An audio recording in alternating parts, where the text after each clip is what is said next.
Hello students, अपनी पिछली class में हमने द्वितीय पाठ कालज्ञो वराहमिहिरः के अभ्यास के प्रश्नों को हल किया था।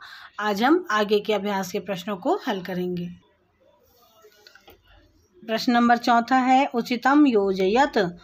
तो यहाँ पर यह पहला प्रश्न है आपका उज्जयिन्याः निकटे, यहाँ पर आएगा कपिथ ग्राम, है ना, क्योंकि उज्जैनी के निकट कपिथ ग्राम में ही वराहमिहिर का जन्म हुआ था। फिर है वराहमिहिरस्य जन्म क्या आएगा 499 ख्रीस्ताब्दे। आदित्यदास पुत्र वराहमिहिरः अध्ययनं समाप्य वराहमिहिरः समागतः उज्जयिनीं। वराहमिहिरस्य मृत्युः 587 ख्रीस्ताब्दे 87 ख्रीस्ताब्दे। तो ये जो है आप सारे जो प्रश्न के उत्तर हैं वो अपनी नोटबुक में सारे बच्चे नोट कर लेंगे, ठीक है। प्रश्न नंबर 5 है शुद्ध वाक्यानां समक्षम आम अशुद्ध वाक्यानां समक्षम न इति लिखत। इसमें पहला है पंच सिद्धांतिका इत्यस्य ग्रंथस्य रचयिता वराहमिहिरः अस्ति। तो ये जो आपका वाक्य है ये सत्य है, इसलिए यहाँ पर आम लिखेंगे आप। दूसरा है बृहद जातकम ग्रंथस्य रचयिता आर्यभट्टः अस्ति। तो बृहद जातक जो ग्रंथ है उसके रचयिता आर्यभट्ट ना होकर के वराहमिहिर है, इसलिए ये जो वाक्य है ये सही नहीं है, यहाँ पे ना आएगा। आर्यभट्टः खगोल शास्त्री आसीत्। तो ये जो कथन है ये सत्य है, यहाँ पर आम आएगा इसलिए। फिर वराहमिहिरस्य कृता काल गणना प्रमाणिकी अस्ति। तो यह जो वाक्य है ये सही है, इसलिए यहाँ पर आम आएगा, लिखेंगे हम। फिर है वराहमिहिरस्य जन्म वर्तमान मध्य प्रदेश राज्ये अभवत। तो यह जो है वाक्य यह भी सही है, क्योंकि वर्तमान में जो मध्य प्रदेश में उज्जैनी आज भी है, इसलिए जो कथन है यह सत्य है। प्रश्न नंबर 6 है नामोल्लेख पूर्वकम संधि विच्छेदम कुरुत।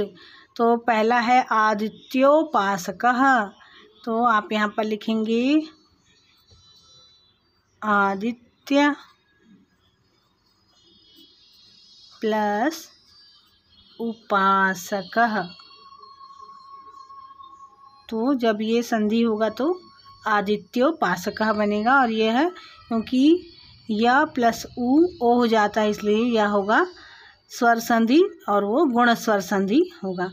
फिर दूसरा है अस्मिन्नेव। अस्मिन्नेव जो है ये है अस्मिन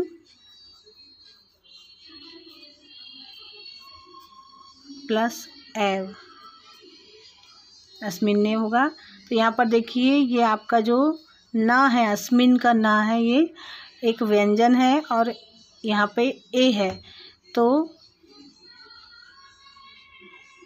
ये व्यंजन और ये स्वर मिलकर अस्मिन्नैव होगा, इसलिए ये हलंत से आपको समझ जाना चाहिए कि ये है व्यंजन संधि, ठीक है।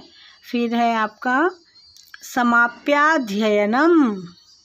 तो इसका जब हम संधि विच्छेद करेंगे तो समाप्य प्लस अध्ययनम।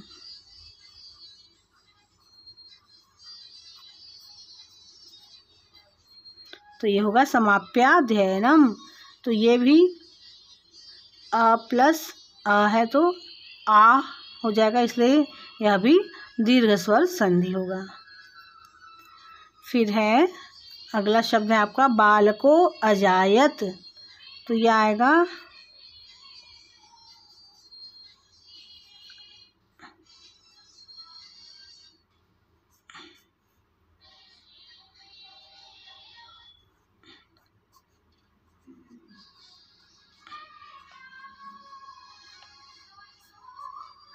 तो आपका जो ये आ है जो ये इस तरह से ये जो अवग्रह बन जाएगा, इसलिए ये बालको अजायत, ये अ का उच्चारण होगा परंतु ये अ यहाँ पर ना लिख के ये आपका अवग्रह लिखेंगे, एस जो एस जैसा दिखता है ये, तो ये पूर्व रूप संधि होगी, ठीक है। फिर है वर्धिताश्च,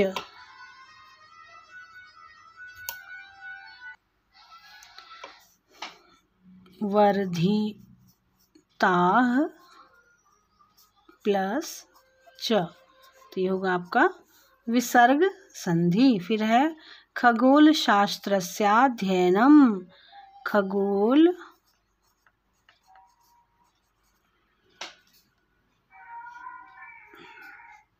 शास्त्रस्य प्लस अध्ययनम,